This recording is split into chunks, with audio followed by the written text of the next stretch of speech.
Hey, what's going on? It's Bill Burr, and it's time for the Thursday afternoon, just before Friday, Monday morning podcast. And I'm just checking it on you. What's going on, everybody? Old Freckles has a busy week. I'm recording this on Wednesday, so all you Laker fans out there, if you think I'm skirting the issue that you won number 17, if you did, congratulations. If you didn't, go Miami.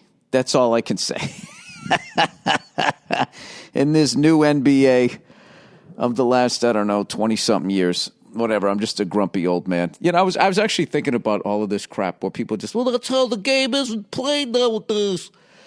Oh, yeah? The 10 best people all pile on fucking two teams. It's the most boring shit. It's not as bad as I'm making it out to be, but I will say this in defense of myself. Remember that Olympic dream team that everybody still blows to this day, right? The Jordan-led dream team. That was the most boring basketball I've ever seen in my life. Other than the clip of when Jordan's team was playing Magic Johnson's team during practice. That was the dream game. But watching, fucking guys, all of those guys playing against Ethiopia and winning by 126 points, it was like watching the jocks play the math team. I don't want to watch Vince Carter jump over some fucking nerd. I mean, how long can you watch? I don't know. I'm not into that shit. But that is how the game is played, and the Boston Celtics play it too, so it's all fair, right? We bought one in 2008. They're better at buying one, so good on them if they won. If they didn't, go Miami. That's all I can say. All right, plowing ahead here. The real thing that I want to talk about is the passing of Eddie Van Halen. I don't know. There's no words. I don't know what to say. I really don't, but I'm going to try here. I always remember when I was in high school and some of the teachers I had who were teenagers when the Beatles came out.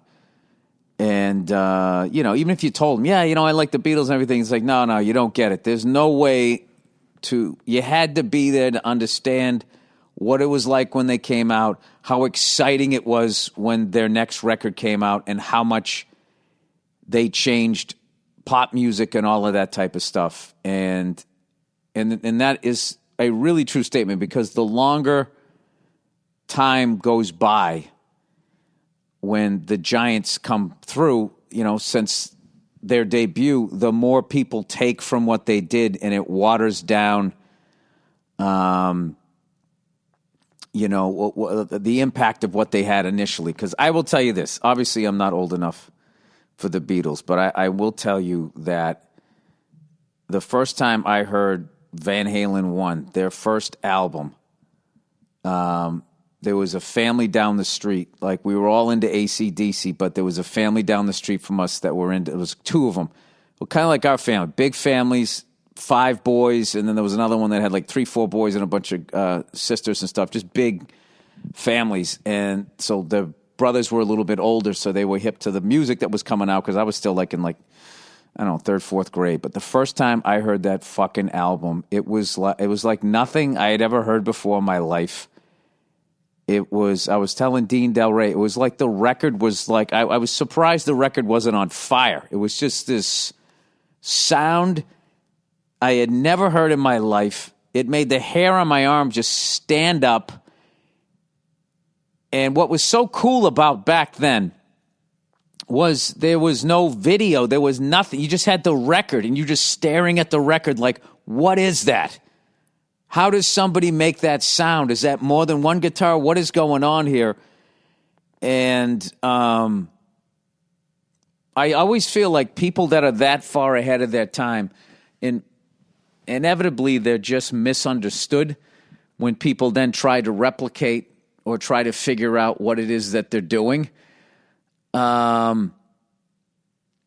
And I feel like he was unbelievably misinterpreted, where people finally figured out his tapping technique, and then the way they applied it, they didn't have his gift. And it would just be sort of, take a solo and play 9 million notes, where if you listen to Eddie's phrasing, the fucking ride the guy took you on, he had the ability to play 90 million miles an hour. But just because you can do that doesn't, if you do it all the time, or for a too long of a time, it loses its effect. So the way he would like pull it back and then at the precise moment just unleash that fury, and then he could go and then take it back down again, go into like this melodic thing. It's just the fucking ride that guy could take you on in 2, 3. I mean, Eruption was like barely 2 minutes long, all the way up to like he could write a music score 6, 7 minutes long. Just I'm so thankful that I got to see him in concert. I saw him. I missed those guys the first time around. So when they got back together with David Lee, I got to see them with Eddie's son, Wolfgang, on bass. I saw him at the Staples Center. And my favorite part of the show, other than that Dave was back with them, you know, was there was an instrument when Eddie took his solo, and it was Eddie and Alex, and I was just sitting there like, I don't know, I couldn't believe how good they still were, because, I don't know, people just have it in your head where, you know, you get older, you know, you lose the fire or the passion or you slow down or whatever. They were fucking unbelievable. And then it finally just dawned on me that, like, wait a minute, these guys have been jamming. These are brothers. They have been jamming and writing and interacting with each other musically at that point for close to 50 years. And it's weird. I don't remember what they played. I just remember sitting. I was to the right side of the stage up a little bit, just sitting there, my mind fucking just going, they're actually better than they were fucking were in the 80s. So I don't know. It's a huge, huge loss to my generation and all that. And all young people who don't know who he is, I highly recommend starting with Van Halen 1 and just working your way through. And my condolences to, you know, obviously his whole family. And, you know, it just sucks, man. This whole fucking getting old thing and all that. So there goes another one. Holy shit. Last fucking 10 years, I think of some of the people that went, a lot of whom I never saw because, I don't know, I went to a lot of sports and metal shit. Like I saw David Lee Roth's band with Steve Vai, Greg Bissonette, and Billy Sheen, and I did see that, the Eat 'em and Smile tour. I wish I went to more concerts, but yeah, I didn't have the fucking money. I would have gone to more if I could have, but I'm thankful for the ones that I saw, the legends I saw. I got to see Eddie Van Halen. I got to see Malcolm Young. I got to see Stevie Ray Vaughan. I mean, those are 3 big ones, but, you know, and I highly recommend, just, even if you didn't get to see them and whatever, when they were younger, you should go see them when they're older, because they're still doing it. And, like, you know, unless they've just completely fallen off and fucking, then it's sad. You don't want to see that shit. But, like, you know, I'm still kicking myself. I remember Prince came to the Forum and did like fucking 20 shows, and I didn't go see one of them. I was just on the road and I was wiped out, and I just assumed that he was going to be around again. David Bowie, I never saw, all of these people. So I am just so thankful that I just got to see a guy that just turned the guitar fucking upside down. He was like, it literally was like an alien. And I don't know, like I to this day, I just feel like, you know, like Alex Van Halen, I'm waiting for him to get his due as how great a drummer he was. Like, his brother just cast such an incredible shadow, and just how humble Alex must be that he was cool with all of that. And he just didn't, like, I got to tell you something that I was talking to my buddy the other day about, yesterday when this whole thing went down, we were just talking about, you know, Vinny and Dimebag, and then now, you know, Eddie and Alex, and just that brother bond, drummer and lead guitarist type of thing. And we were just talking about how, you know, the drum parts Vinnie Paul came up with and the stuff that Alex Van Halen came up with. And I remember I actually got to meet and get to know Vinny a little bit. He was such a nice guy when I did the Rich Bitch tour with the late, great Charlie Murphy, Donnell Rawlings, and he came out, and he just was such a nice guy, answered all of my questions, and I remember I asked him, I said, who did you listen to and everything? And he brought up Alex Van Halen. Obviously, his brother, Dime, was a huge Eddie fan, obviously. So I imagine Vinny was too, but like that he brought up Alex Van Halen, I was like, I love this guy because like I just always feel like, when you talked Van Halen, it was about Eddie's playing and Dave's frontman skills. But the song that always just blew me away was Mean Streets. And that was yet another one when that thing came out. It was just like, what the fuck is that guitar part? What is he doing? How does he do that? I remember like fucking 7 years later, I was living in North Carolina for like a year, and I was working at this restaurant, and was this really cool dude, Jason was his name, worked at this defunct fucking restaurant, the Sable Cafe in Cary, North Carolina. We worked in this, it was fucking hilarious. I get so many fucking stories about that place, man. Just the coolest, funniest, craziest fucking people. I mean, it's the restaurant business. I don't care how elegant it is out in the fucking room. You got no idea what's going on in the kitchen. Let's just say people were feeling good.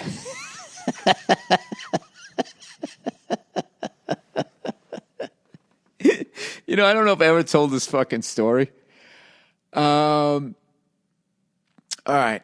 So part of my job was I had to fucking mop the floor in the beginning. It was, I might have told this before on the podcast, but this is just one of my favorite, just fucking random stories. I actually told it yesterday to somebody. It's just fresh in my head, I guess. So they had this oyster bar. It was one of these restaurants. It was like in a I don't know what Cary's like now, but it was an up and coming sort of suburb, and they built this 5-star fucking restaurant and put all of this money into it. I mean, it was just hemorrhaging cash they needed to be sold out from day one, which is one of the toughest things to do in any business. Forget about a fucking restaurant. But that's what they did. So they had this oyster bar, and it had the black and white tiles like an Improv or something back in the day. And so every morning I would come in there, and just those black and white tiles would get so fucking filthy from people spilling drinks and food and the dirt on the bottom of their shoes. It just looked horrible. And I would come in there, and I have to pull all the chairs out, and I don't know. I'm a fucking lunatic. Like I always just had like, I got into it. It's like, I'm going to fucking have this thing like shining. Fuck it. If I got to do this, I'm going to do it, right? My parents taught me that. So I'm fucking doing this shit. And then it was like a horse-shaped shaped bar. I'd start to the left, and I would work my way around. And then the dreaded part, when I get to the other side, I'd kind of have to leave it. I would wait to do the last part until the end, because people would come in and they would be walking in the kitchen as they were showing up to work. So I would mop up 3/4 of that. And then the worst part is I had to go into the bathroom, because now I had to go do the bathrooms. And the fucking bathrooms, the shit that went on there, no pun intended, I will tell you, the woman's bathroom, I don't know what the fuck they did in there, but it was like they had a ticker tape parade with toilet paper, and then they eliminated on it. Lipstick and just fucking... It was literally like a bunch of rodeo clowns threw shit at each other. It was makeup and just, I don't know what. Blood. I mean, it was a fucking crime scene in this. So I do that one last. So I go into the men's room, and I'm going in there to mop up, and my boss is in there. And when I tell you, just fucking Ralphing into this, he's got the water going, and he's brushing his teeth, and he's just, whoa. And after each time, he would continue to brush his teeth, and then for another few seconds, and then just go, whoa, in the sink. And I was just literally standing in the door trying to process what I was seeing. And then he was done. I mean, this whole thing went down in like fucking 8 long seconds. It was like 2 to 3 massive, like, were you possessed by the devil, fucking yaks into the sink while the water's running, and he's brushing his teeth between each one of them, not looking at me. And then when he's done, he just turns around and he says to me, "Oh, yeah, you know, just sometimes I gag when I brush my teeth." And here's how dumb I was. I fucking believed him. It wasn't until like, I don't know, like 8, 9, 10 years later, I thought about it again. I was like, nah, he was fucking hungover. He was hungover. He either started to brush his teeth and whatever he did the night before was coming out. Or, I don't know. I mean, am I really supposed to believe that? What are you, jamming the whole fucking tooth? You deep throating it? Like a porn star? I don't know. So, anyway, this is a long story. It gets me back to fucking Mean Streets. So then I would finish that area in there, and the place was slowly going out of business. And as it went out of business, I've told these stories before. I went from being the busboy / mop things up to busboy / mop shit up / dishwasher / grill chef. I ended up doing like 3 of the fucking jobs, and they just kept bumping me up like 50 cents, 75 cents an hour. And I should have been like, well, wait a minute. You were paying me $6.25 to do this, and you were paying that guy $7 to do the grill. If I'm doing both, I should now be making $13.25 an hour, right? I was just happy to I was so fucking bad with money. I was doing 3 jobs. I was a busboy, a dishwasher. I was also mopping up. What the fuck am I mopping up for? That's a cleaning company. That's not my job, right? Well, maybe it is. I'll give him that one. And then the grill, I should have been pulling 3 fucking checks. They just kept giving me fucking quarters. And I was like, oh, wow. I do this for another 6 months, I can buy a cymbal. Maybe even a zildjian. So I got to know the Metallica dude, Jason, right? And his brother played guitar, and they hung out. All of them were like fucking full-on metalheads. Long hair, the whole fucking thing. Ripped jeans, the whole 80s look. And I went over his house one day hanging out, and a bunch of them were over there playing guitar, and these kids could really fucking play. And one of them, I remember he had the bleach blonde hair, and he sat down and played the beginning of Mean Streets, and it just fucking blew my mind. Like, how did you figure that out? That's all I was thinking. I didn't want to say anything. So, like most people, this is before I even started playing drums. So like most people, so I guess I wouldn't have been thinking that I would buy a cymbal. I don't know what I was thinking. But whatever. But about a year later, because watching them, and then I came back to Boston area, started working in a warehouse, and I was working with all these musicians and shit. I got into playing drums. That's how it all started. So, and then that began my first listening of Van Halen, then listening to Alex. Like the first 9,000 passes through, I was just listening to Eddie and wishing, fantasizing that I was Eddie. You know, the shit.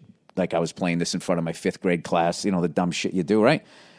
And then I started playing drums, and that's when it's so crazy. I went back and re-listened to all of these albums, and I discovered the genius of guys like everyone from Phil Rudd all the way, to Alex Van Halen. And what Alex plays on that, if you put it on, that offbeat thing that he's doing on the bass drum and how he just does it. I think he crashes on the and then it's boom,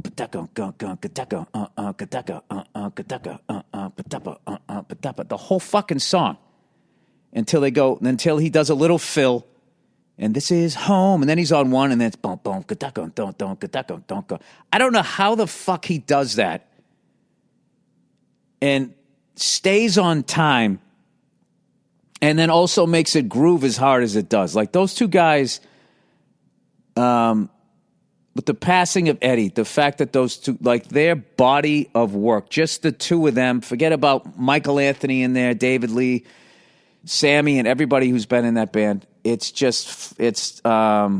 Yeah, it's an absolute end of a true giant. And just looking at like the people that like from just a wide variety of people, everybody from comedians, all genres of music, country, everything. And, you know, those country players, like, I swear to God, some of those guys, like, way back in the day when I used to watch, like, Roy Clark, there's no fucking way a guy like Eddie looks at Roy Clark and doesn't see, like, that. Those guys, you know, bluegrass guys, those guys still can't shred. So that's so cool to me that there's that mutual respect. And then one of my other favorite guitarists of all time, Jeff Beck, I read a quote. Now, this is the internet, so you don't know. The internet is not the library. The library actually puts shit in fiction and nonfiction, right? The internet, everything is put in nonfiction. So, allegedly, I read this quote that's just some random person put up that Jeff Beck allegedly said, "I want to thank Eddie Van Halen for reinventing the guitar," which is, you know, as high a compliment as you can, I think, just as far as the musicianship of Jeff Beck.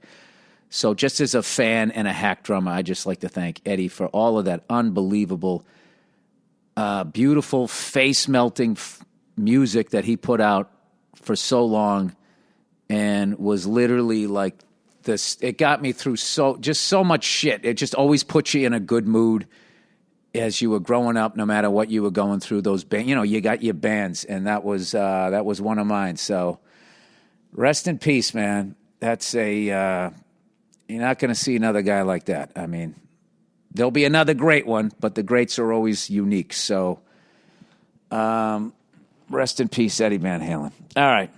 So with that, old Freckles, I got to go to work here. I don't have my advertising yet. I've been having a great time in New York here, working out these sets, and I actually feel like I'm getting stronger as a comic. I was talking to a couple of young bucks last night, comedians, and buckets, whatever you call it. And I was just saying, like, at first I was really frustrated trying to work out my stuff for this gig, that I was doing it in front of 8 people on a rooftop or out on a sidewalk and blah, blah, blah. And then it's taking me back to the earliest parts of my career where I would be psyched to have a gig, and I would do gigs like that for free. And it's so funny. It's like the gigs you get when you first start as a comedian, you almost need to be a master to actually make it work. Because the situations you're put in are so impossible. It's like from day one, you are thrown into places where you need 7 to 8 years experience just to emotionally handle the humiliation that you're about ready to put yourself through. And but what happens is with each one of them, you know, with that graduation class of open micers that you come up with, you guys lean on each other and you start telling stories about bombing and how embarrassed you were and how dry your mouth got. And those are the things that keeps you going. And then it gets to that point where you start to get in better gigs and you know how to write jokes. And then now that you have jokes, you got some ammunition, you go in there and you learn how to get these people to listen. You learn how to not get affected by a trickle of laughter and to try to turn that trickle into a little stream and then try to build it and build it and build it. And then you get those skills, and then you get the experience, and you combine the two, and that's when you start getting good.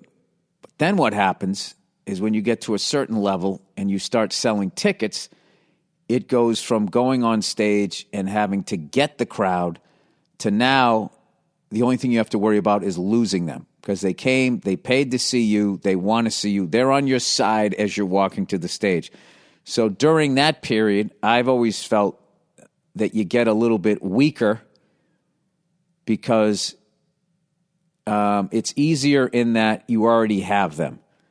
But there's also a new pressure where they have expectations. So that's there's always something new that you have to kind of push through. But anyway, this pandemic has now brought me back to those types of gigs. And when I tell you I was fucking eating my balls here Thursday, Friday, Saturday this week into Sunday, and I was just in full panic attack, like, oh my God, these fucking New York crowds. I was actually blaming the crowds in New York. That's a classic thing to do as a comedian if you don't want to get better. It's their fault. It's not me. Everything I'm doing is perfect. I just had to remember to have fun and just, not let that little trickle bug me. So all of a sudden, then Sunday night I went up and I actually just had fun, and all of a sudden the whole thing just clicked and started killing with it. So I was very excited about that. And I don't know. That's just basically what I've been doing. I'm trying to get this fucking thing together here for this gig. So that is it. Looking forward to maybe, if I get a chance, if I'm not too busy, watching Thursday Night Football. This is the first rematch of Tom Brady and Nick Foles, both on new teams. Tom Brady, of course, on the Tampa Bay Buccaneers, and Nick Foles is on the Bears via the Jacksonville Jaguars. And, people are actually giving this guy shit. Like, what do you have to do? And how often do you have to do it before people respect you? I mean, people are like, he had a good 3 weeks. Oh, what, you mean when he won the fucking Super Bowl? Did you ever have 3 weeks like that there, fucko? All right, that's it. That's it. Rest in peace, Eddie Van Halen. And that's it. That's all I got to say, man. What an absolute genius. And thank you for sharing your gifts with everybody. All right, the advertising, everybody. All right, Candid Company. All the things we love to do for ourselves but haven't done it for whatever reason? Well, if you've always wanted to straighten your teeth and get a better smile, hey, stop putting it off there, crooked chops. Thanks to Candid, straightening your teeth is simpler, easier, and more comfortable than ever. Candid clear aligners are comfortable, removable, and practically invisible. Unlike wire braces, you got Forrest Gump legs on your teeth. You don't want that. So you can transform your smile without anyone noticing. All right. Plus, your treatment is prescribed and monitored remotely by a licensed orthodontist who's an expert in tooth movement. Well, that's what an orthodontist is. It's going to be monitored by a plumber who's an expert in unclogging sinks. And it's all done from the comfort and convenience of your own home. Candid only works with orthodontists. Well, thank God, that's what they do. Never general dentists like other companies. Ooh, shots fired. Plus, your supervising orthodontist will be with you every step of the way. You don't want a dentist, Neil. This guy's going to yank your teeth out. This guy's going to straighten them. With Candid, your treatment includes remote monitoring by the same orthodontist who created your plan. So you never have to wonder how you're doing. You'll always know. The average Candid treatment is just 6 months. You'll start seeing results way before them, and it costs thousands less than braces. Come on, people. You got to straighten your teeth. Put a big smile on your face. Start straightening your teeth today. Right now, all listeners can save $75 on Candid's starter kit. Go to candidco.com/Burr and use the code Burr. That's candidco.com. Let me spell that out. CANDID, capital C, capital O.com/Burr, BURR, code Burr. Take advantage of this limited time offer to save $75 on your starter kit. CandidCO.com/Burr, code Burr. Oh, so earlier, it's not Candid Company? Because it's CO period. I don't fucking know. Chief Petty Officer? I don't know. All right. Policy Genius, everybody. It's Halloween this month. You can hear all the gay people cheering. It's Halloween this month, and Policy Genius would like to mark the occasion by making something less scary. Home and auto insurance. Shopping for insurance can seem like a daunting task, but Policy Genius makes it easier. They combine a cutting-edge insurance marketplace with help from licensed experts to save you time and money. Policy Genius saves their home and auto customers an average of $1,127 a year by shopping top-rated insurance by shopping top-rated insurers in one place. Here's how it works. I'll tell you what's not working. Me reading out loud today. All right. First, head to PolicyGenius.com and answer a few quick questions about yourself and your property. Then Policy Genius does the rest. They'll compare rates from over 30 top insurers from Progressive to Nationwide to find the lowest quotes. Their licensed experts will look at all the ways to maximize your savings, including bundling your home and auto policies. If Policy Genius finds a better rate than what you're currently paying, they'll get you switched for free. That kind of service has earned Policy Genius a 5-star rating across over 1,600 reviews on Trustpilot and Google. So, if you are a homeowner, head to PolicyGenius.com right now to get started. They've saved their homeowners and auto insurance customers an average of $1,127 a year. Policy Genius. When it comes to insurance, it's nice to get it right. I'll tell you, as much as I fucked up the beginning of that, I crushed the ending. All right. Oh, look who it is. LegalZoom, everybody. Monica Starks. Monica Starks could relate. She needed to hire for a pivotal role at her construction company, GS Group. What's the pivotal role? The guy who writes the fucking breakfast order on a shingle? Sorry. But having a tough time finding the right candidates out there. So she switched to, it's ZipRecruiter. It's not LegalZoom. Why do they have that? She switched to Zip. ZipRecruiter. ZipRecruiter doesn't depend on candidates finding you. It finds them for you. Its technology identifies people with the right experience for your job and actively invites them to apply, which is why you should try ZipRecruiter for free at ZipRecruiter.com/Burr. That's how Monica found Lamont, you big dummy, Jenkins. Lamont, you big dummy. She said that ZipRecruiter sent Lamont's profile to her for around 5 minutes after she posted her job because he was a great match for the role. Through Zip. Monica's company has hired everyone from accountants to project managers to field scientists, but Monica's not the only employer who loves ZipRecruiter. 4 out of 5 employers who post on ZipRecruiter get a quality candidate within the first day. Okay, you get it? You have a pivotal position at your company. You don't have a lot of time to fill it. 4 to 5 employers who posted on ZipRecruiter get a quality candidate within the first day. See for yourself how Zip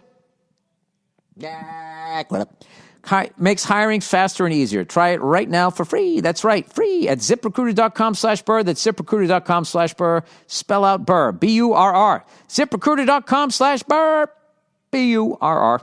All right, that's it. That's been the podcast for today.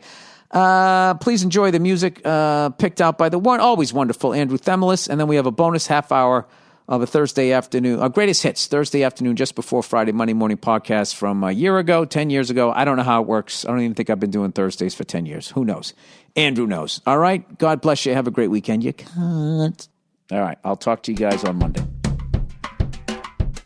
Oh my God, look at you. You're flush. You just don't look like you're yourself right now. You're scaring me. Here, go in the bedroom. No, just go in the bedroom. Just lay down. Drink plenty of fluids. I don't know if you guys are like me, but I fucking hate that shit when you get sick and then somebody tells you just got to shut it down and then you just have to go in there and fucking lay there. Bored out of your fucking mind. It's like, why can't I be sick doing shit? I have to lay here or just be like, I'm fucking sick while you come in here bringing me cups of tea. See, that's your problem. I just want to help you and you won't let me do it. As you could tell, echo. I'm back in New York in my apartment. And if elected, there will be no more common cold as long as you have the money to pay for the cure. If you are below the line, go fuck yourself. You didn't buy a $5,000 plate to donate to my campaign. I'm fucking spent. I feel like shit. I thought I was going to cough again. Then those coughs would be like the backup dancer to what the fuck I was saying. I finally get sick, man. I'm fucking in the middle of a 7-week tour. I'm 5 weeks in. This shit finally hit the fan. When I was out there in Cincinnati, I don't know what happened. You know what it was? 'Is this fucking global warming is fucking with me. It's just everybody it's summertime until well into fucking October. Not even well in, you know what I'm saying. And then, bam, it just becomes like deep in the fall. So I fucking show up in Cincinnati after looking at the forecast. I show up out there with like a windbreaker, right? And just the first night, I got this fucking, I have no jacket on. I'm tired from my fucking 9th flight of the fucking month. And, you know, it was raining out. And then that was it. Oh, and then what else, Bill? What else dumb thing did you do? Did you take any vitamin C? I don't even know if that works. What did you take? What did you do? Nothing. I didn't take anything. I shook hands and then fucking rubbed my nose with the hand I shook everybody's hand with. And then that was it. I was fucking sick. Fucking sick. So I get to New York City. No, that's not even what I do. So fucking Verzi. Dude, I called it. Verzi fucking tells me to get that airborne. You know, take the shit that everybody else is taking, you know. Throw the exact same punch that this fucking virus has seen over the last fucking, 5 years. You think it can't see that coming at this point? Oh, the old airborne. The old triple Lindy. The 23 Skidoo fucking slips that and then punches me right in the face. Go fuck yourself. You're sick for 3 days. So, that's the deal. All right? So, what do? I get here to New York. This podcast is going to suck, by the way. So, I warned you 4 minutes and 11 seconds in. All right? So, it's your fault if you don't fucking tap out. You're probably going to keep listening, aren't you, you sadistic sons of bitches? So, I go out and I'm like, all right. I want to sleep. I want to sleep tonight and just fucking try to get ahead of this goddamn thing. So, I go to the goddamn, what is it? The CVS, the Duane Reade, whatever the fuck it is. Rite Aid. I don't know what part of the country I'm in. Well, I know a part of the country, but I forget what they have. So anyways, I fucking go in there. And I'm looking for the Alka-Seltzer cold and fucking flu bullshit, right? And I just start reading the stuff on the back. And it basically says, if you take this 4 times in one day, you're going to do major irreparable damage to your liver. You understand how fucked up that is? Okay, 4 times. It just takes 4 doses of this shit, and I'll do major irreparable damage to my liver. Why the fuck would I even take it once?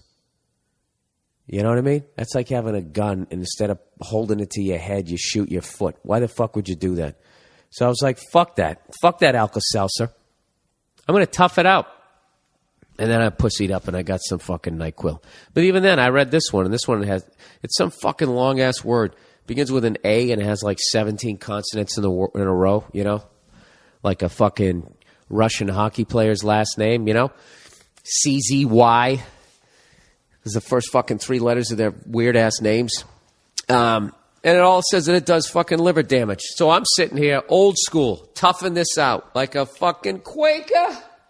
You know how they do that shit? Out there in Pennsylvania, that kid gets an appendicitis and they're like, well, why would we just go to the fucking witch doctors when they know how to fucking handle it? We'll just sit here and go, ooh, legal boogity, boogity, boogity, and fucking hold our hands over it, rubbing our hands together, you know, like you're in Karate Kid. And then the kid fucking dies. That's what I'm saying. I'm trying to be the first adult who dies of the common cold. And it'll be my silent protest to the fucking whatever. Ah, Jesus, hang on. Fucking cunt.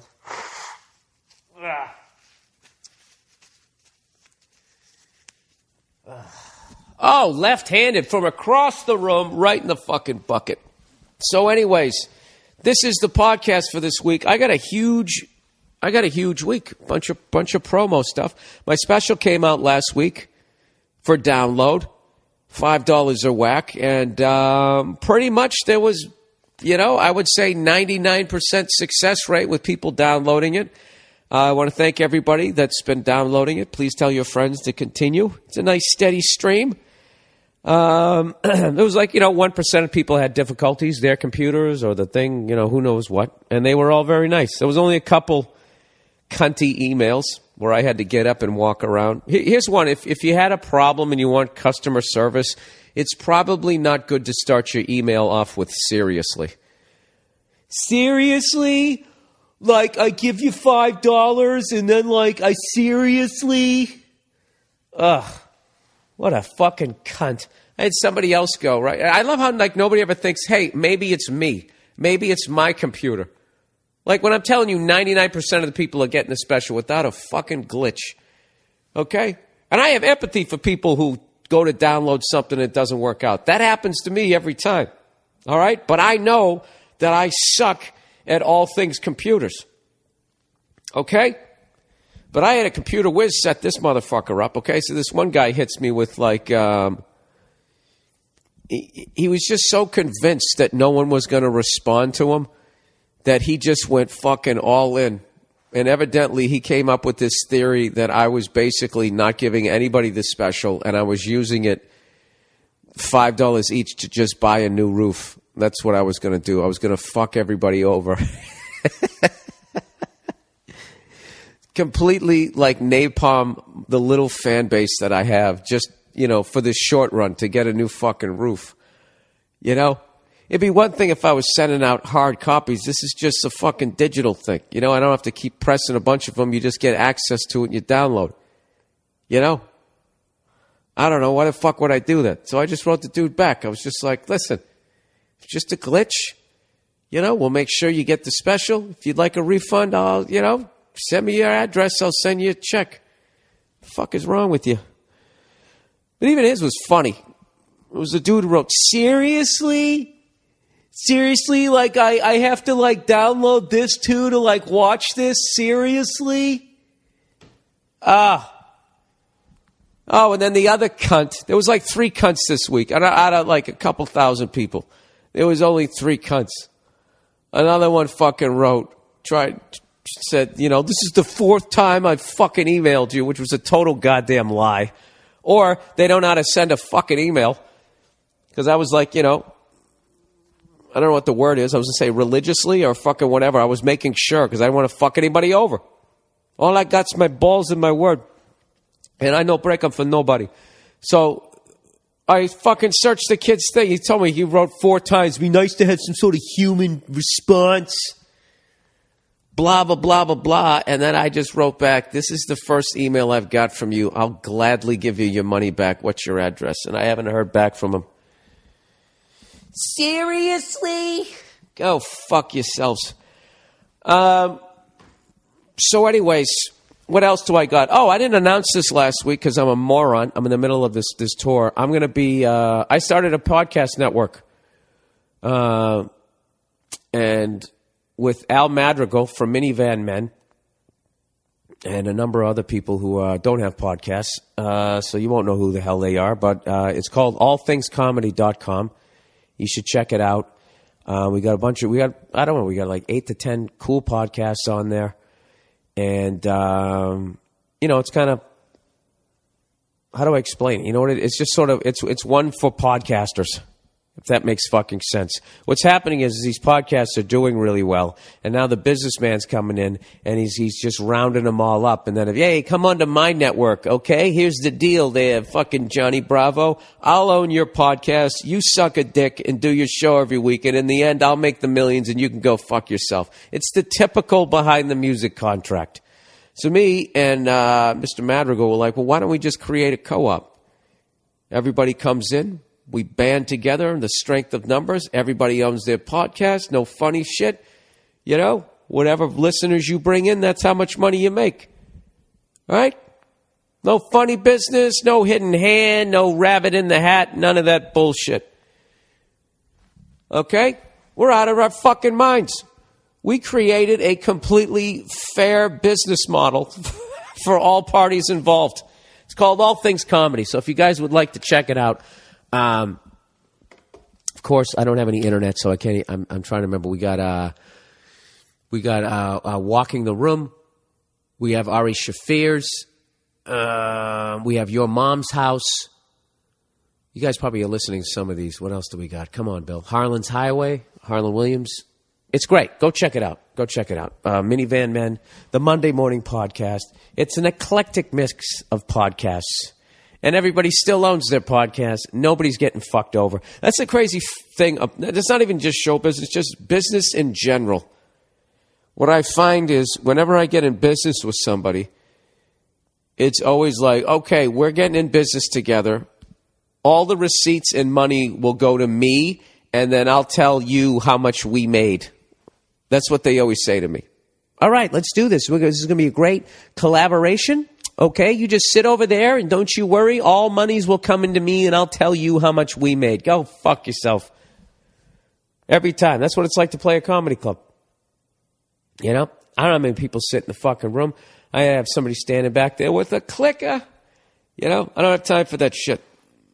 I just do a guarantee. Pay me this, and I will dance like a monkey all weekend. All right? That's it. And then you can do whatever boss hog shit you want to do. Sticking fucking extra chairs in, having a VIP section, or whatever the fuck else you want to do.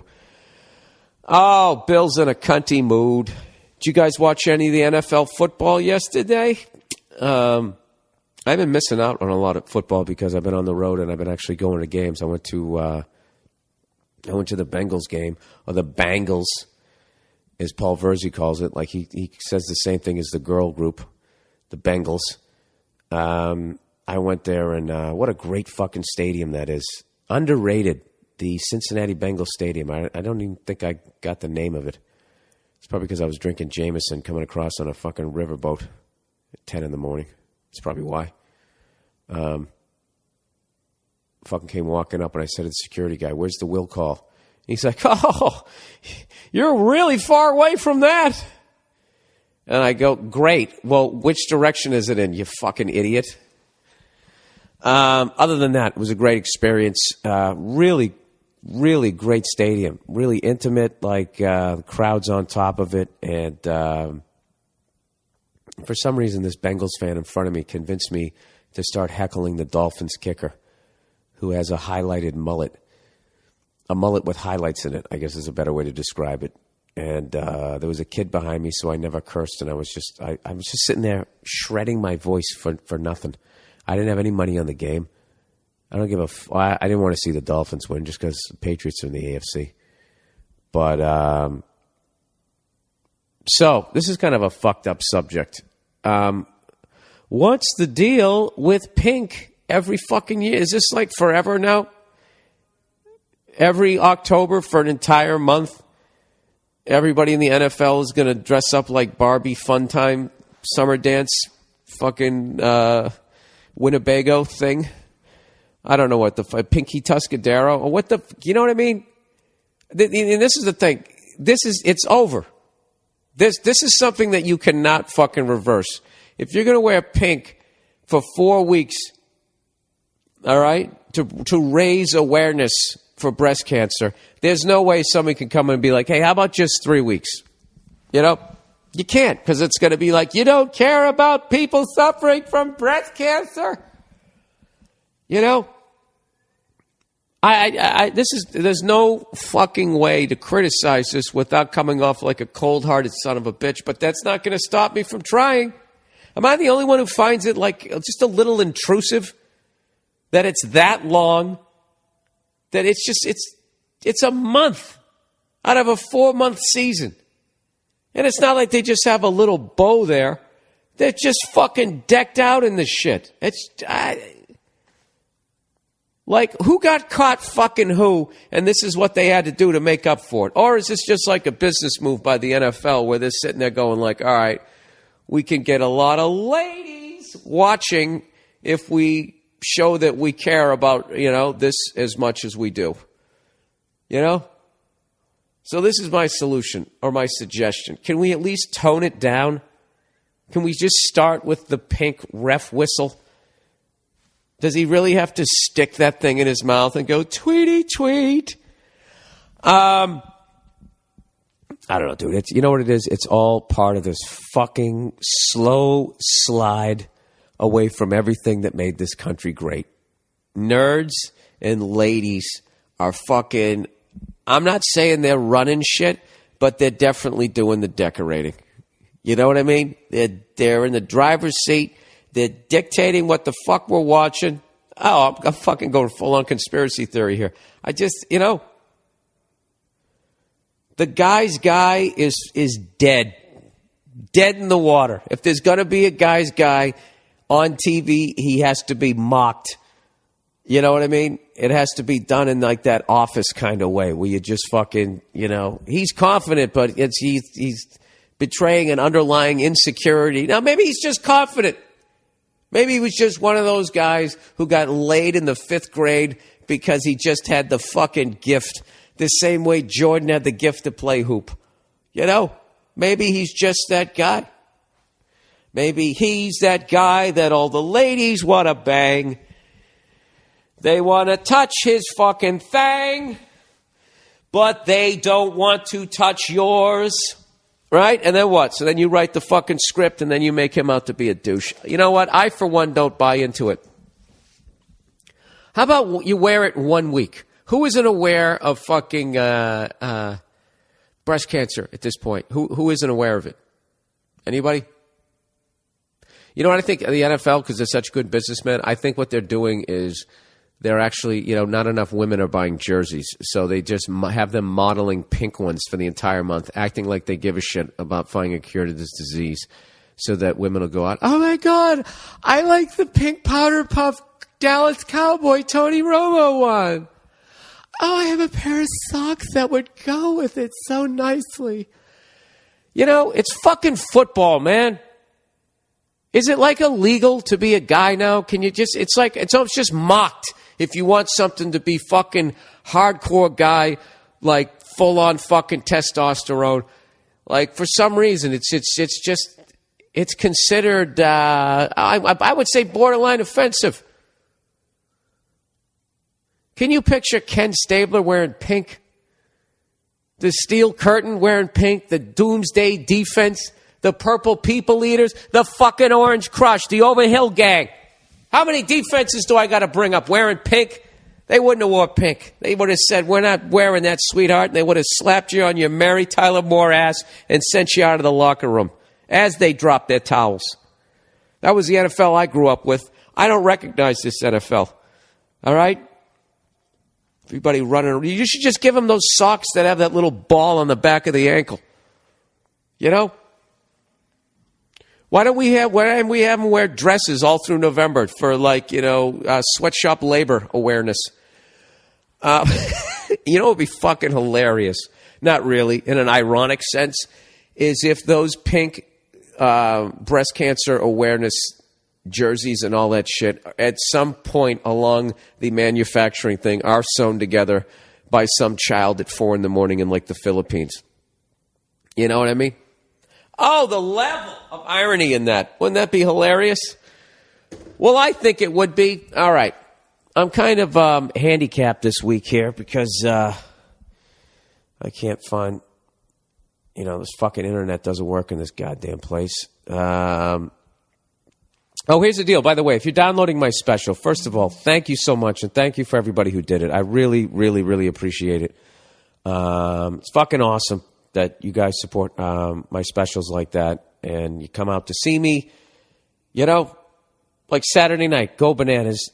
The Cincinnati Reds are in the playoffs, and people still showed up, and they just taped the game. That does not go unnoticed, even by an arrogant jackass like myself. All right, so I got to let you guys know that if you didn't receive the download link to when you email me, when you go, seriously, I gave you $5, seriously, just make sure that you include your PayPal receipt number and put special download in the subject line. It'll just make it easier for me to sift through them so that, I can do right by you. You spent $5, God damn it, you should get what the fuck you paid for. Correct? Well, all right then. All right. Well, let's do some advertising for this week. If I can find it. Scrolling down with my thumb. Where the hell is it? Come on, you fucking prick. Who says prick? How old am I? Come on, you oughta. What you oughta? Why I oughta? Where the hell is it? Is it really easier? Can somebody please explain to me how it's easier? How these fucking goddamn fucking iPhone cunt motherfuckers. All right, here we go. Search. What happens? Do I open an email and then my fucking ass cheek somehow deletes it? There it is. All right, sorry. Okay, here we go. This fucking 20 seconds of your life you'll never get back. All right, eVoice, everybody. If you're looking, if you need help looking more professional or being more efficient, you should check out eVoice. I've personally received some ridiculously awesome feedback on Twitter from my listeners of the show that says that the eVoice thing is helping them get their business off the ground, helps it to sound professional and all this stuff. The stuff is seriously, the service, I should say, is seriously definitely worth the price of admission here. By going to www.evoice.com/Bill Burr, you can get a free 6-month trial of eVoice. It helps me as I can now give out multiple numbers that will... it doesn't help me. I don't use it. Why do they always try to get you to say that you're using it? I don't need this. I don't have a business. I'm a fucking solo guy. This is for you guys. It can help you give out multiple numbers that will all come through one cell phone.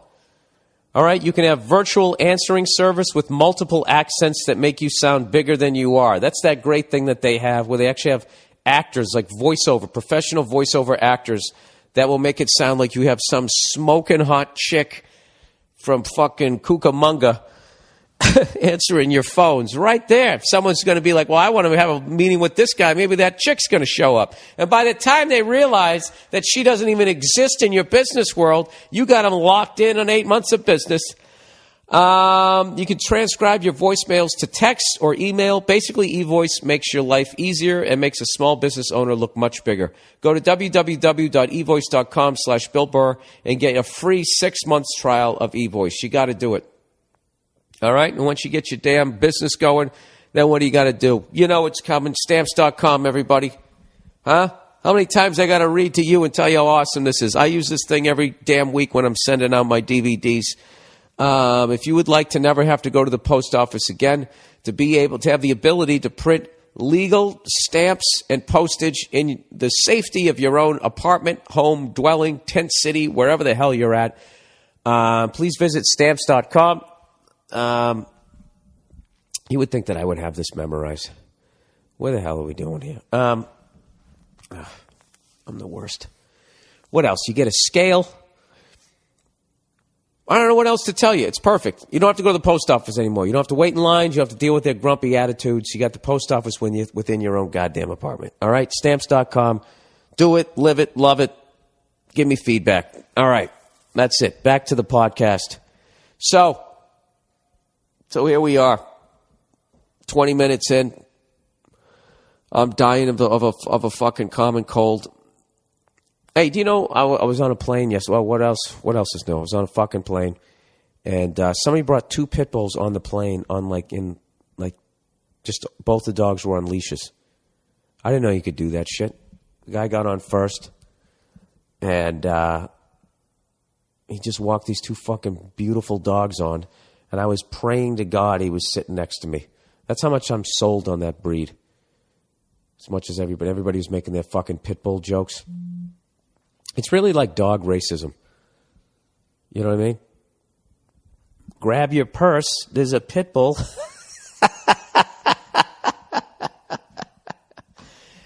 But I'm not going to lie to you. They are scary looking dogs. They really are. They can be until you get one. And then once you have a fucking pit bull, every time you see one, all you want to do is just go up and pet the dog and squeeze its fucking thighs. Those fucking fullback thighs are the shit. So anyways, I went to the Bengals game with Paul Verzi. That was franchise number 30. I got 2 more to see. The Saints in Tampa Bay. I'm going to see a Saints game in November. And then I guess I'll knock out Tampa Bay next year. And then what do I do? I've been to every fucking football stadium, every baseball stadium. I'm going to have to start going college. And then what? Jesus. Then I go to all the big college ones, and then when I wipe those out, at that point I'll probably be in my 70s, and then I'll just be some creepy comedian hanging out at high school football games. Oh, God. Do you think you're even going to make it that far? You ever think about that shit?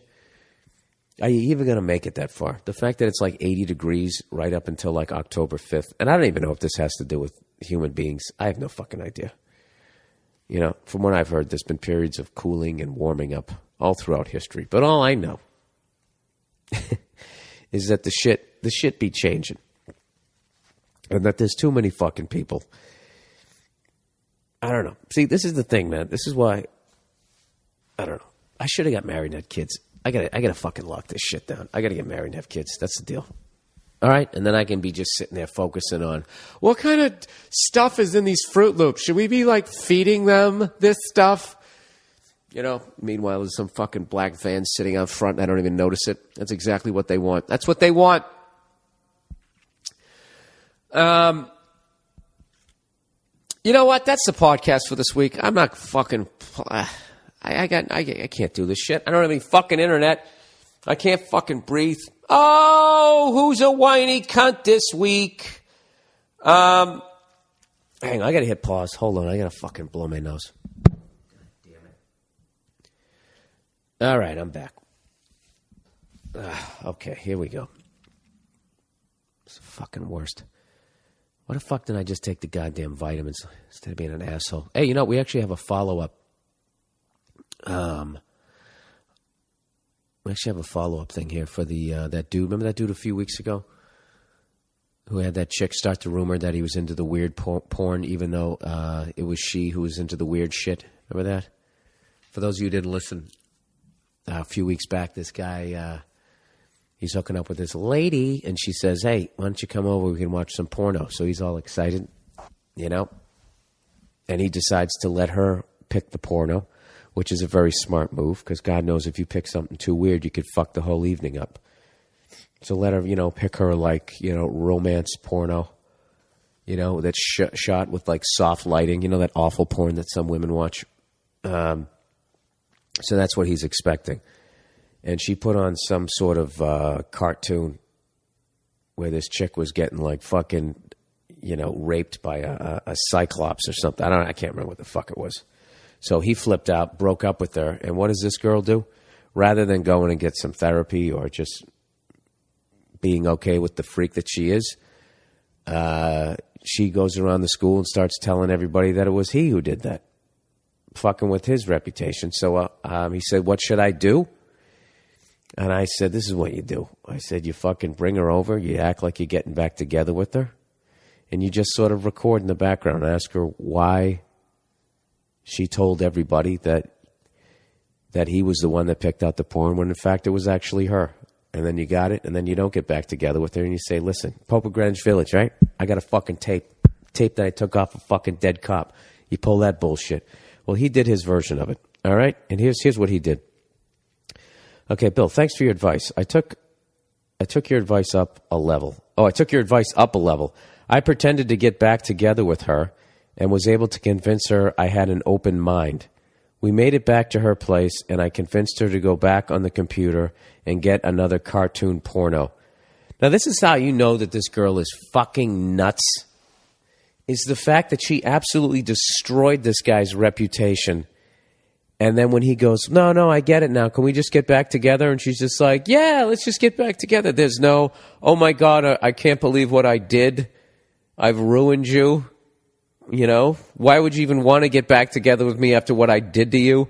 There's none of that. She's just like, oh, okay, things are back to normal. Psycho. So anyways, I convinced her to go back on the computer and get another cartoon porno. I was standing behind her and took a picture of her on her computer.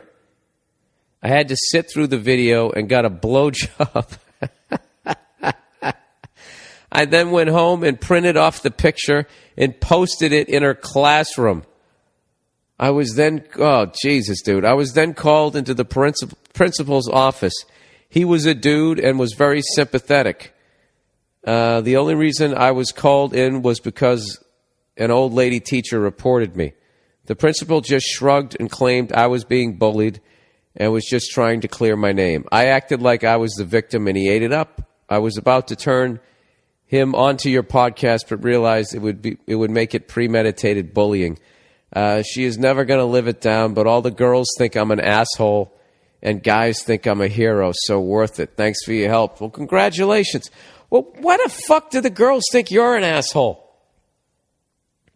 You know, I guess because they insert themselves into the situation where there would have been a picture of them watching a porno, but they, they wouldn't have done what she did. You know that? I'll never understand. A bunch of comedians have done bits about that, how women fucking can't get along with each other, but when it comes between, a woman and a guy, they will support women blindly. She made this guy's life a living hell. Jesus, dude, and you got a fucking blowjob out of it. Oh, Jesus. He took it up a notch, everybody. All right, Bill, modern football. Oh, this is because I went off on rugby in football last year. Last week. Hey, Bill, Boston's involved in the creation of modern American football. Be proud. All right, so he sits there and he gives me the Wikipedia link here, which I'm hoping will open maybe in the next fucking 9 minutes. History of American football can be traced to early versions of rugby football and associations football. Well, there you go. So then why do all those soccer cunts go like, give us shit like that? That was, well, I guess because it just makes sense that soccer is football. It's a ball and you can only use your feet unless you're the goalie. Both games have their origin in... How dumb are we? Why didn't we just call it rugby? Yeah, that would make more sense if our version of rugby was bigger guys hitting each other harder, Anyways, both games have their origin in the varieties of football played. I don't give a fuck. This is the most boring shit ever. I hate when somebody sends me a Wikipedia link, like they did this like they went into the bowels of a library and found some, Ed Rugby versus NFL football 1862 case. You know what I mean? I don't fucking know. That was my call, too. Dilemma. Bill, would you rather fight one horse-sized duck or 100 duck-sized horses? 100 duck-sized horses, without a fucking doubt. Oh, I'd feel bad if I broke one of their legs. They're just little fucking horsies. I just tip them over. I just keep tipping them over. A fucking duck the size of a horse, you can get killed. A horse fucking kicks you in the head, you can die. All right, and they have those little feet. The ducks have those giant fucking web things. That would be like getting slapped by the biggest phone book in the history of mankind right across the face. At the very least, you're going to get a vicious concussion. Fuck that. 100 duck-sized horses. I can't imagine how hard I would be laughing as they chased me.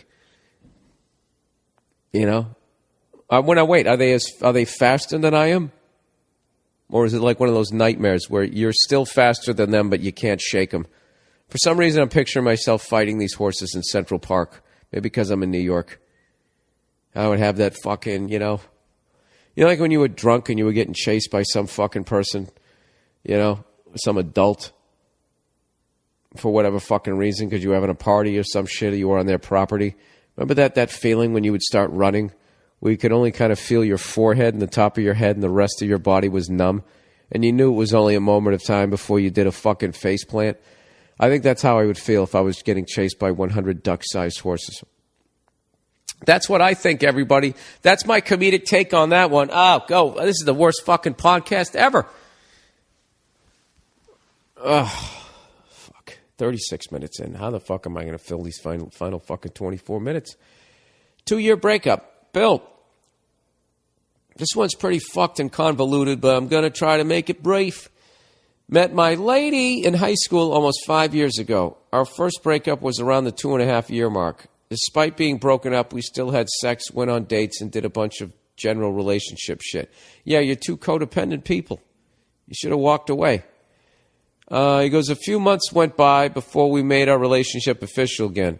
A few weeks after that, however, I found out she had been fucking some dude during the hiatus. Now, don't put hiatus in quotes, because you broke up. You were on hiatus. That was fair. Yeah. She did it within the trade deadline. I was 18 at the time and took it hard. Things got ugly between us for a long time. Long story short, we stay together for a year, break up again, fuck around while apart again, and get back together. A few months more goes by before I find out she's been fucking another dude during our second hiatus. Jesus, dude. How many times are you going to go back for the same movie? Did you go see Police Academy 7? Because you wanted to see if the little mousy girl was going to go, "Don't move, dirt bag," for the 50th time? Did you clap and laugh like a fucking trained seal? Come on, man, you're better than this. Anyways, as you can guess, things get really bad this time. Though we haven't got back together officially, this is fucking retarded, I know, he says, we still are in an exclusive relationship. There's literally a mountain of other bullshit that may be slightly relevant, but who gives a fuck? Here's where you come in. I'm fucking sick of this shit, but I can't bring myself to tell the girl to kick rocks. I guess that means leave. First love, lost our virginity to each other, etc., and thoughts of her being with other people fucks me up, even though she already has been. I'm a huge pussy and need some solid advice on how to put this one to bed. Thanks. Fuck yourself. All right. Yeah, dude, what you need to do is, all right, you know what's weird? Before you have your first fucking girlfriend, before you've ever been in a fucking relationship, you have this whole fucking life. You have your life. Granted, you're probably still living at home with your parents and you got to deal with their shit. Brian, dinner's ready. You got to deal with that shit, right? But generally speaking, you have your fucking life. You know, you're playing street hockey, you're going out drinking beers, you're fucking going to games, you're doing whatever the fuck you're doing. Then all of a sudden you get your first girlfriend, right? And suddenly I find how wonderful my life, right? And then all of a sudden your life just becomes about that, especially if you're codependent and you're going to stop doing the other bullshit. And then all of a sudden you fucking break up and you can't even remember what the fuck you did before you met this person, right? You feel lost. You feel hopeless. You feel worthless. You don't even think life is fucking worth living. All that is, obviously you're going to miss this person. You got to remember, you got to build your life back up. You got to fucking sit down and be like, what the fuck did I used to enjoy doing before I met that fucking nightmare with the vagina? You know, what did I used to like to do? And just start doing that shit. All right?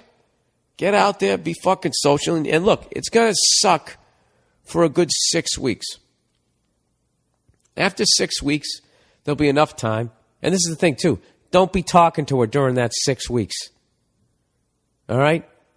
Women have this unbelievable ability to sense when you're starting to get your shit together after a breakup, and they will call you 1-800-MINDFUCK, and they will stir your shit up, and they'll set you a week and a half behind. All right? Don't fucking do that, all right? You walk away like De Niro in Heat. That's what you got to do on this one. Just fucking walk away. It's over. It's done. Go fuck yourself. It's it. You don't have to say that stuff to her, but just it's over. Just be like, I have to figure out who I am again. And then that's it. Sniffle and walk away. And just accept the fact that it's going to suck for a good 6 weeks, but every day is going to get a little easier. All right? And at the end of fucking 6 weeks, you know, you'll be fine. You'll still miss her every once in a while, but don't go back to that shit. It's fucking misery. You know it's misery. All right? You got to man up. And this is a fucking lesson you really have to learn in life, or you're going to end up staying with this girl or repeat this fucking process with somebody else that you shouldn't be with. And one of these days, you're going to knock them up, and then your life's really going to suck. All right? So stop being a fucking pussy. There's plenty of broads out there, you know? That's it. Join a gym. Go to a fucking game. Go travel. Just go do something that doesn't involve her. Something that you can fucking look forward to. All right? And there you go. And that's it. I hope that helps you. All right. Last week I was laughing my ass off reading this thing where this guy was trying to claim that sleep sex shit. You know, that basically he's asleep and he just starts having sex with his fucking girlfriend, and he's completely asleep. He's totally asleep. I just, evidently, this is, somebody says, hey, Bill, this does exist. This does happen to me at least a dozen times a year. That's what somebody wrote in. Here, listen to this one. Hey, Bill, I feel compelled to write to you this email after hearing the Monday morning podcast this morning. I know the guy's sleep sex story sounds insane, but I can tell you that it's 100% a real thing. Hear me out. This is so fucking nuts. Somebody else told me that there was somebody who fucking was asleep, woke up, didn't wake up, got up like a fucking zombie, got in the car, drove across town, murdered somebody, and came back and got off because they were asleep. Okay? You can't drive a car when you're fucking asleep. This is bullshit. I don't give a fuck if there's a scientific name for that. Are your eyes open? Then you're awake. Well, you're driving down the street with your fucking eyes closed? You know? Are these people like supernatural beings? Are they witches? What are they doing? Why are they having sex? Why don't they wake up and do like fucking, they start, scrubbing the floor? Why do they always go do something fun? Like get laid or kill somebody that's annoying them? How come they never do anything miserable? Oh my God, I got fucking, I reshingled the roof for my neighbor. Yeah, this is bullshit. This is fucking bullshit. Fuck all you guys. I'll read it. I'll try to have an open mind. Here's another guy who suffers from getting laid while he's sleeping. In college, I was dating a girl who would do the same thing. I started spending the night at her place, which was closer to campus than my dorm. One night, I came back really late after driving back to college from home. I walked in, and I heard loud moaning like someone was having sex. Thinking she was cheating on me, I busted into the room to beat the shit out of whoever she was fucking, which is hilarious. Why would you beat the shit out of that person unless they knew you and knew that you were in a relationship? The guy's just doing what he's supposed to be doing. He's trying to get laid. You should go in there and fucking call the girl a whore and then leave. Misdirected anger. Anyways, he goes, I walked in only to find her by herself in bed, naked from the waist down, fingering the hell out of herself. So he goes, so I walked over thinking I could get in on the action. And her eyes were closed and she wouldn't respond to me talking to her. Dude, what kind of fucking Blair Witch, The Exorcist? This is fucking creepy. You walk in, her eyes are closed. She's like in a zombie state, finger blasting herself. And your first thought is, hey, maybe I can get in on the action. That right there just shows the weakness of a man.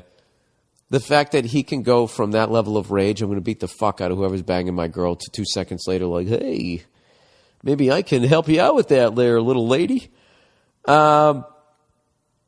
Anyways, once she finished, she seemed to fall asleep immediately. Thinking this was crazy, I woke her up and asked her what the fuck was going on. She admitted that this happens sometimes, not very often, but sometimes. And she never told me about it because it was embarrassing. I was like, okay, whatever. I never really thought about it again. Really? You saw something that bizarre and were like, all right, okay, Then you never thought about it again? That sounds like that would be like so disturbing to see somebody in a zombified state fingering themselves. I don't think, I mean, just me picturing what that looks like, I don't know if I'll ever be able to forget it. Anyway. Now, let me get to... I'm going to sneeze. God damn it. Hang on a second. All right, I'm back. I'm back here. Yeah, like, I don't think I could ever get that thought out of my head. Well, I just kind of shook it off and continued on. He said, now, let's get to where I say sleep sex is real.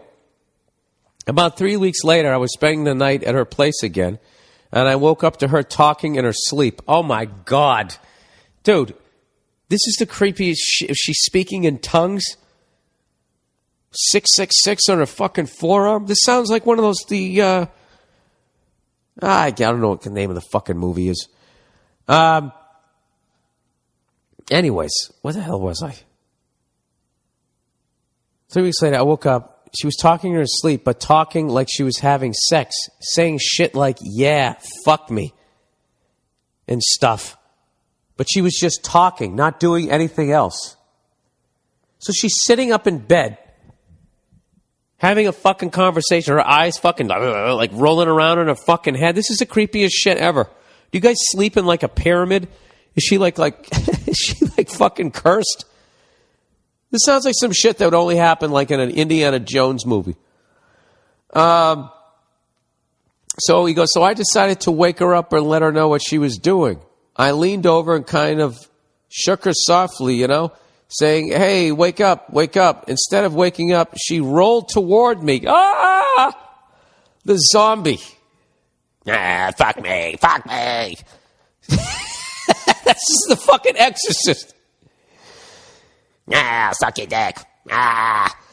Oh, God. I always forget that I'm in New York. Can't imagine what my fucking neighbors are thinking right now. Instead of waking up, she rolled toward me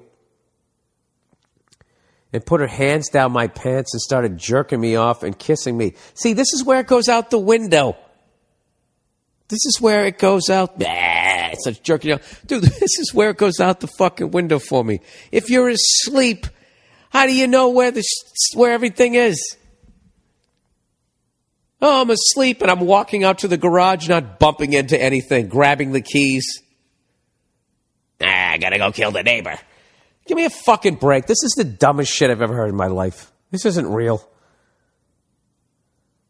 So she rolls to her, starts jerking me off, kissing me, and then still in her sleep said, are you going to fuck me or what?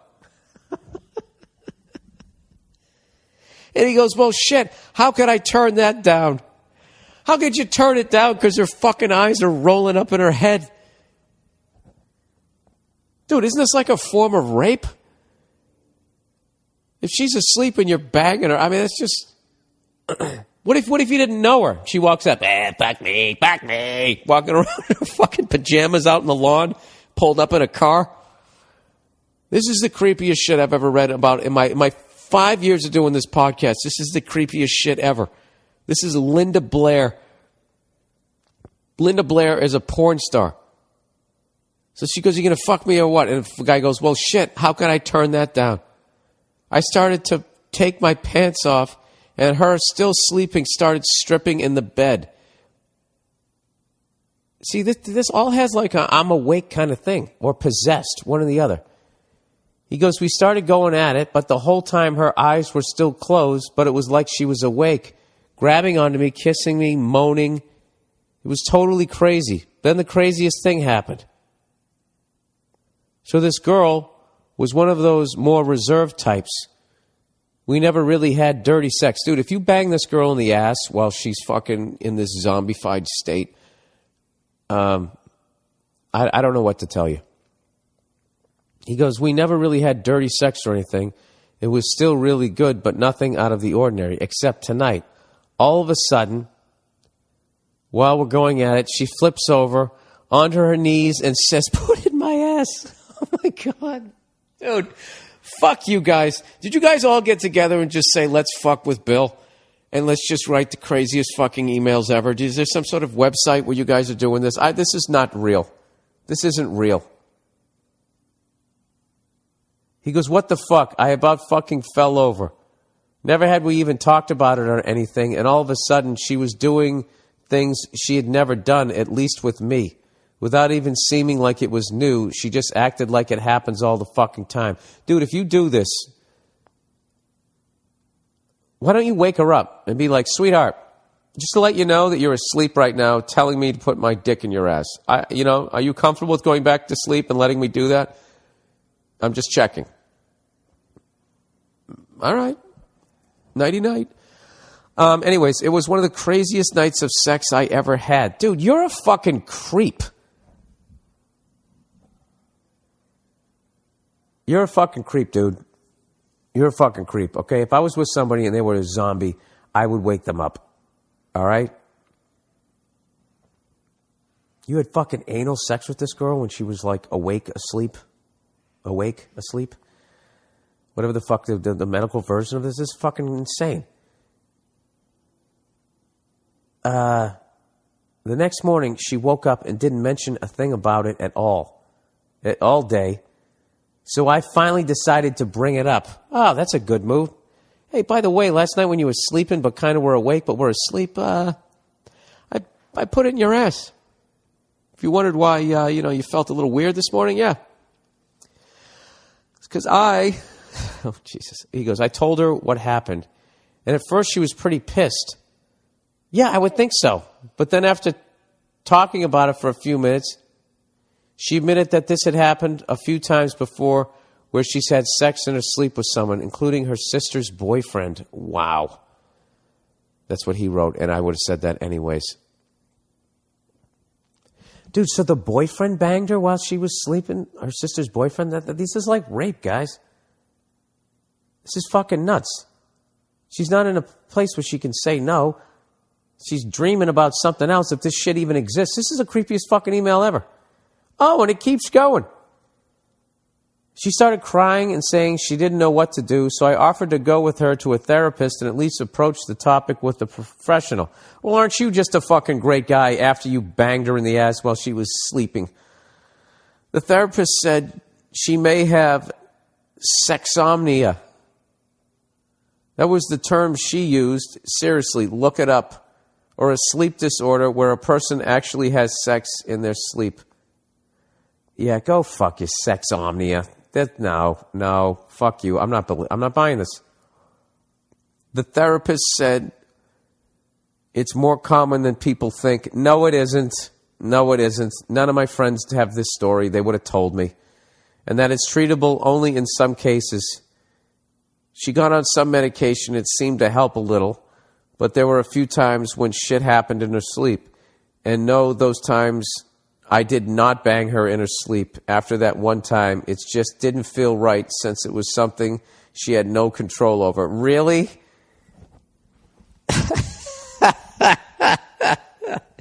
It took you after that first time? So instead, I would wake her up. That's what you should have done the first time. Jesus Christ. Anyways, just wanted to send you this email so you didn't think the sleep sex guy was a total psycho. Go fuck yourself. I downloaded your latest special and loved it. Catch you later. Well, thank you for downloading this special. As far as your chivalrous acts after you fucking went anal on that girl, I don't know about that, man. Wow. Well, there you go, people. That was worth the price of admission, huh? I still don't believe it. Sexomnia, at the very least, it's not common. I would have heard something about it. Okay, I'm down. I'm acting like I'm a doctor right now. I am down. I am in the medical field. I'm up to my knees in it. I would have heard something. I would have heard some sort of study, but I don't buy it. I don't buy it, okay? All right. Let's do some final advertising here for the week, and then we're going to fucking end it. Mercifully end this podcast. Couple of quickies here. Amazon.com. Holiday shopping is starting up, so be sure to visit our Amazon banner on the podcast page at BillBurr.com. It's a huge help as Amazon will kick back a percentage of your spend, a percentage of what you spend if you go through my banner first. It helps support the podcast as well as the Wounded Warrior Project. I love the last bullet point is thank you. Gamefly.com, everybody. Hey, do you want to play 8,000 video games? Of course you do. Click on the Gamefly banner for free 2-disc, 2-week free trial. 37 people did that last month, so thank you for that, and hopefully you enjoyed the service. You want your free 2-week trial, go to www.gamefly.com/Burr or the banner ad on my podcast page for your free trial and enjoy all the video games you can play. And that is it, ladies and gentlemen. That right there is the podcast for this week. So let me recap what I'm hyping this week. I have a book coming out tomorrow called Cheat, the Man's Guide to Infidelity. And it's based on our short film called Cheat. If you buy the book, you get a link to the movie. You get to see the movie, and the whole thing will make sense. It's completely over the top. It's completely in your face. It's fucking hilarious.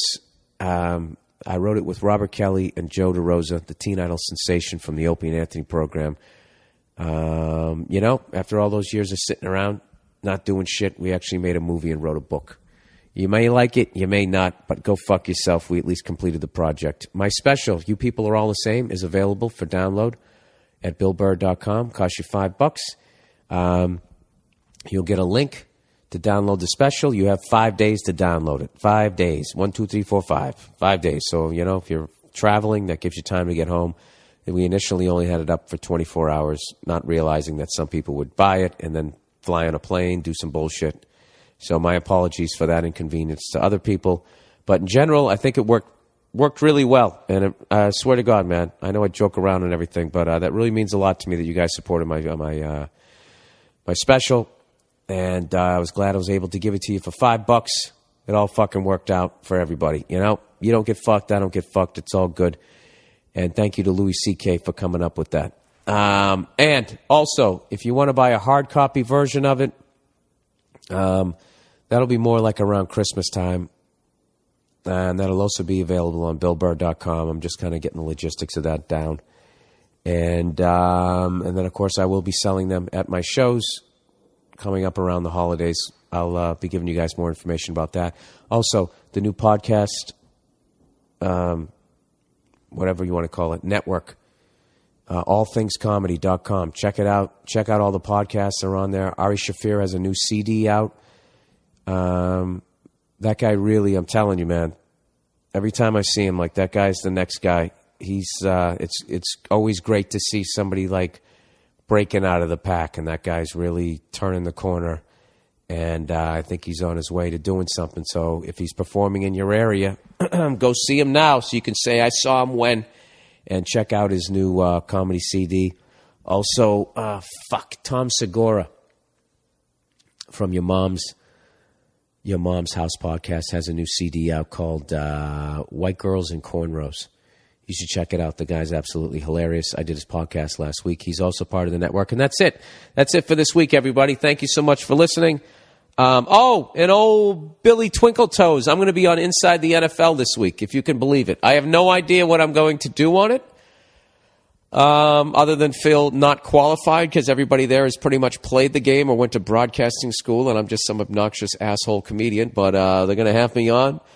And that's going to be on Showtime. I imagine that's going to be airing this weekend, maybe Friday, Saturday. I have no idea, but I'll definitely be putting out a Facebook and Twitter blast. That is it. That's the podcast. And thank you to everybody who came out to Cincinnati. All right, I'm going on too long. Go fuck yourselves. I'll see you.